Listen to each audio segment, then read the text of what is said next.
This is the Marella Explorer 2, an old ship looking a bit tired in places, but it's a small ship that you can get into places that other ships can't.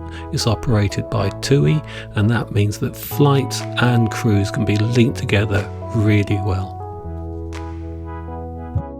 We chose to have a junior suite, and that does come with a few little extras like a doorbell. The bathroom, as I said, it's looking a bit tired, this ship. This really shows in the bathroom, but it is quite nice to have a bath. It'd be quite nice to have a plug you can put in the sink as well. If you're over 6 foot, you might find the shower a bit difficult. The bath isn't that easy to get in and out of, and when you're stood in the bath, as I said, it's looking tired and the ceiling does feel a bit low. It is small and it is functional, and I have to say it's a bit of a step getting in and out of it as well, so I have to be careful on that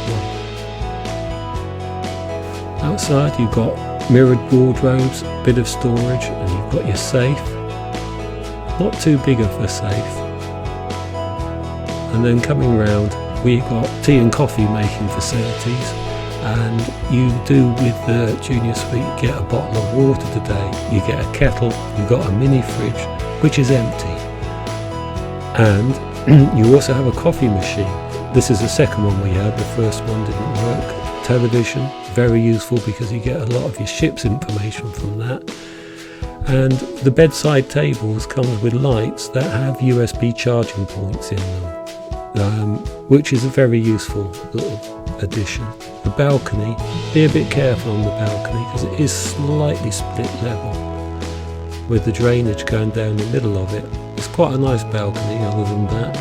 I'd also say you do get a complimentary room service breakfast, just the one. In my opinion, it's not worth it. You also get a free pressing of some garments, only for the first 24 hours, but that is quite useful if you want to smart up your creased clothes.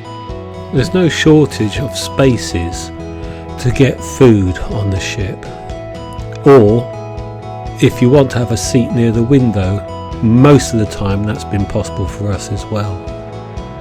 The main dining room is on 2 levels. It's called Latitude 53, and there's also another part of this upstairs called Vista, which shares the same venue but does have a dedicated menu which is different, and in my opinion the food's a little bit better in Vista, but the menu doesn't rotate anywhere near as much. And then there's the marketplace. This is your buffet area, open most of the time, and the food's not bad. It's on 2 sides and it tends to be duplicated from one side to the other. And at the very end, this is the area that opens up late at night for your late night snacks and everything. You've also got beverage areas where you can help yourself to wine, beer, and there's an outdoor area which is quite nice for filming or for leaving the ports. And then down the other side you can see we've got the similar sort of thing going on, same sort of food choices. There are speciality dining areas such as the Dining Club, Cora La, Surf and Turf Steakhouse, Beach Cove. We did go to the Dining Club, went there twice, once for a meal, once for an afternoon tea, a musical afternoon tea. And after they finished serving the meal, when we went there in the evening, one of the waiters entertained us by playing the piano. Service had been a little bit extended on that night because the ship had actually broken down and we were stuck in port for a while whilst it was being fixed. So that was a bit exciting.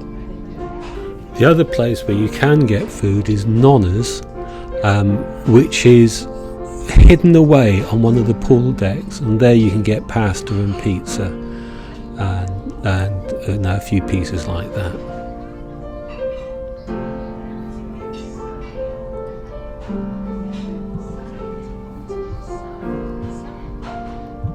As I said, we did come to the Dining Club for the musical afternoon tea, and that was fantastic.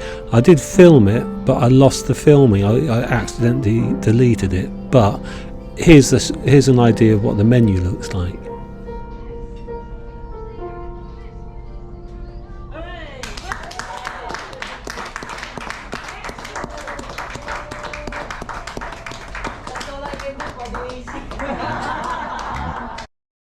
This is the Indigo bar, dance floor, casino. Gets quite busy in the evening, and in my opinion underused during the day.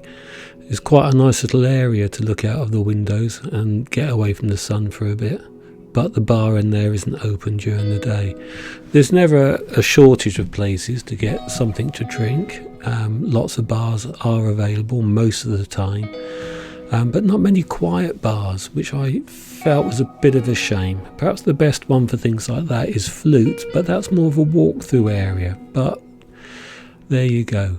This is the pool deck. You can see plenty of lounges, but it does get busy. Here you've got places to eat down there, and also on the other side, fish and chips, burgers, paninis, things like that.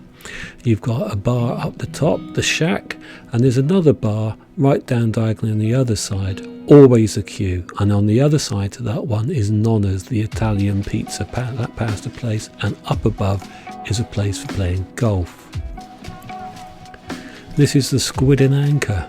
Far too busy for my liking. So many people in there. It's got lots of atmosphere, but I suppose COVID frightens me a little bit when there's so many people close like this. Down in the corner is the Whiskey and Gin Bar, with actually a surprising number of whiskies. Might have about 5 of them, some decent ones. Staff, in my opinion, didn't really know much about them. But compared to the rest of the ship, not bad to pop down, get a glass of 12-year-old Cragganmore and then take that somewhere else. At the rear of that area is an outdoor deck, which is often used as a smoking area. It's a brilliant place to see the ship coming out from port, especially as the front of the ship can get busy for that. Along the deck from the Squid and Anchor is the Coffee Port, the coffee shop that sells chocolate and stuff as well. And then further from there you'll go through Flutes and then the shopping area to get to the 19th hole golf bar that comes with golf simulator games. And then of course you have the Broadway Theatre.